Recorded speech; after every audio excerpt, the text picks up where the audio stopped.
मिलती है। और प्रोटीन का दूसरा हमारे पास कौन सा स्रोत है अगर हम मांस नहीं खाएं तो?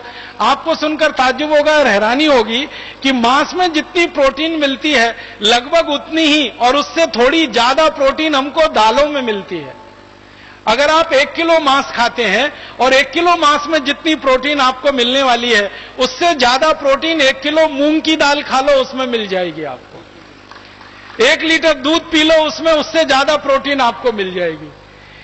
और 1 लीटर जो है ना, अगर आपको कैल्शियम चाहिए और कैल्शियम के साथ साथ दूसरे माइक्रो न्यूट्रिएंट्स चाहिए तो 1 किलो मांस खाने से अच्छा 1 लीटर गन्ने का रस पी लो, 1 लीटर संतरे का रस पी लो, 1 लीटर मौसम्मी का रस पी लो, गाजर का रस पी लो, टमाटर का रस पी लो।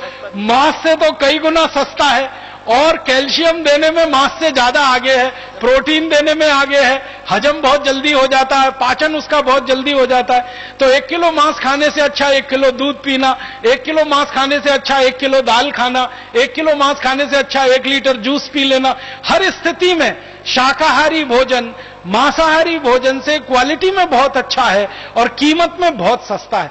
मैंने अभी थोड़ी देर पहले एक कैलकुलेशन किया, वो ये कि अगर हम 1 एकड़ खेत में खेती करें और 1 एकड़ खेत की खेती में साल में 4 फसल लें और 4 फसल में गेहूं भी हो, 4 फसल में चावल भी हो जाए, 4 फसल में दालें भी हो जाएं, कुछ सब्जियां भी हो जाएं, तो 1 एकड़ खेत में जितनी खेती हम करेंगे साल भर में उसमें 22 लोगों का भोजन हम दे सकते हैं।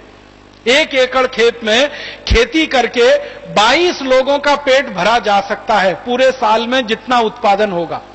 उसी 1 एकड़ खेत में जितना अन्न पैदा हो उस पूरे अन्न को किसी जानवर को खिलाया जाए और उसका मांस पैदा किया जाए तो उस मांस से पूरे साल में सिर्फ 2 लोगों का ही पेट भर सकता है।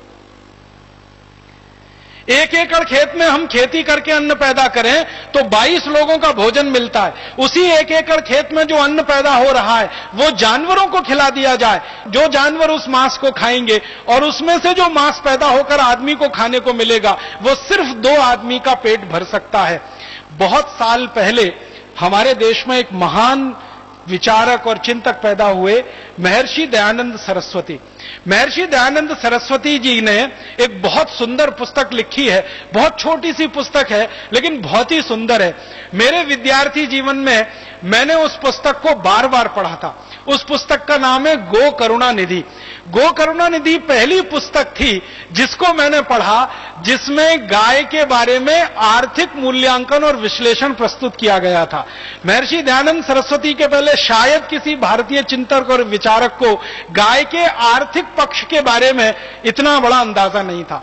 तो महर्षि दयानंद जी ने भी यही लिखा है कि एक गाय को काटकर उसका मांस खिलाओ तो बहुत मामूली से थोड़े से लोगों का जीवन चल सकता है, लेकिन उसी गाय को जिंदा रखो और उसके दूध का और दूध के अलावा दूसरी वस्तुओं का उपयोग करो तो उससे कई गुना ज्यादा लोगों का जीवन चलाने का रास्ता खुलता है।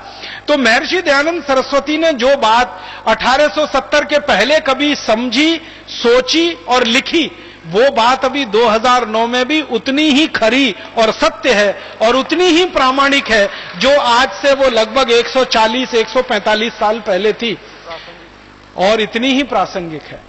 तो हम तो सब महर्षि दयानंद के पुत्र हैं, हम तो सब महर्षि दयानंद के मार्गी हैं, हम तो सब उनकी शिक्षाओं को लेकर अपने जीवन में आगे बढ़ने और चलने वाले लोग हैं। हम तो सब महर्षि दयानंद जैसे